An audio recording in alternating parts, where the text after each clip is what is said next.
كل سنه وانتم طيبين وعيد سعيد عليكم ان شاء الله. النهارده انا جايب لكم تجربه ناجحه كده عشان تاخدوا شويه باور. بتسمعوا الناس عماله تسقط في امتحان المعادله، فانا جايب لكم حد ناجح عشان ما تتشائموش. معنا راجل جميل جدا من تونس، انا بحب التوانسه بصراحه، اغلب صحابي كانوا من تونس.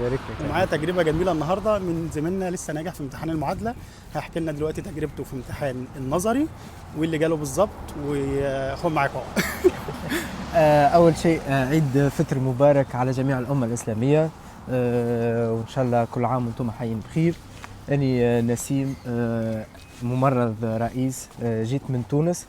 الحمد لله نجحت في امتحان المعادلة نظري وتطبيقي.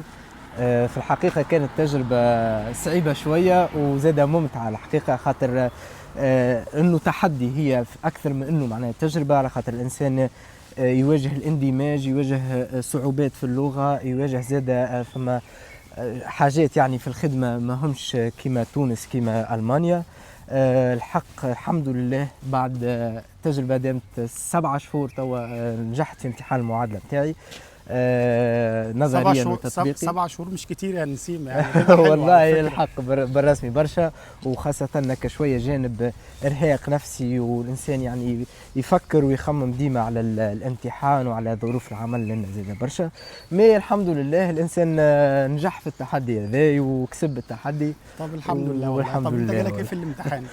في الامتحان بالنسبة للجانب النظري جاني يعني باسيانت هات ديمانس، يعني باسيانت مريض يعاني من الخرف كلنا بنعاني من الخرف وكان يعني سقط هو جراء الإهمال متاع الممرضة اللي بتعتني به، وكانت يعني الأسئلة شنو التدخلات اللي لازمنا نعملوهم في الحالة هذه، شنو البروفيلاكس يعني الوقاية اللي نجموا نعملوها للمريض هذا اللي نتفادى الإهمال هذا، وشنو معناها القوانين اللي تعاقب في الحالة هذه.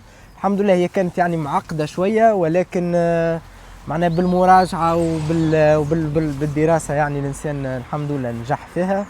بالنسبة زاد للجانب التطبيقي خليني نحكي شوية زاد. الجانب التطبيقي يحتاج زاد إنه الإنسان يركز، خاصة في الجانب التطبيقي في العمل نتاعو، كيفاش الزملاء نتاعو في ألمانيا كيفاش يخدموا، كيفاش طبيعة العمل في ألمانيا، خاطر نظن فما فرق بين ألمانيا مثال ومصر وتونس، فما ديما تلقى شوية اختلاف. الإنسان يحاول يقلص من الاختلاف هذاك ويخدم كيما يعني يعمل كيما يعملوا الممرضين لهنا. وقدرة الله هي الحق صحيح صعيبة، ولكن برشا أجانب نجحوا فيها، برشا زادة توا توانسة ومن مصر الحمد لله إنسان عباد ناجحين. عندنا زاد أخونا عماد اللي هنا تبارك الله معنا في فترة صغيرة فرض روحه بخدمته بلغته، بالحق إنسان ما شاء الله عليه كومبيتون. هذا هو بالنسبة للتجربة خدت بتاعي. فلوس قد ايه عشان تقول الكلام ده؟ لا والله بالحق إنسان ما شاء الله، عماد من أحسن ممرضين في المستشفى بتاعنا. ربنا يكرمك. كل سنة وانتم طيبين. وده كان تجربة جميلة من زميلنا من تونس. يعني ان شاء الله يا رب كل واحد عنده حاجة نفسه يحققها ربنا يكرمه والأمور تتم على خير.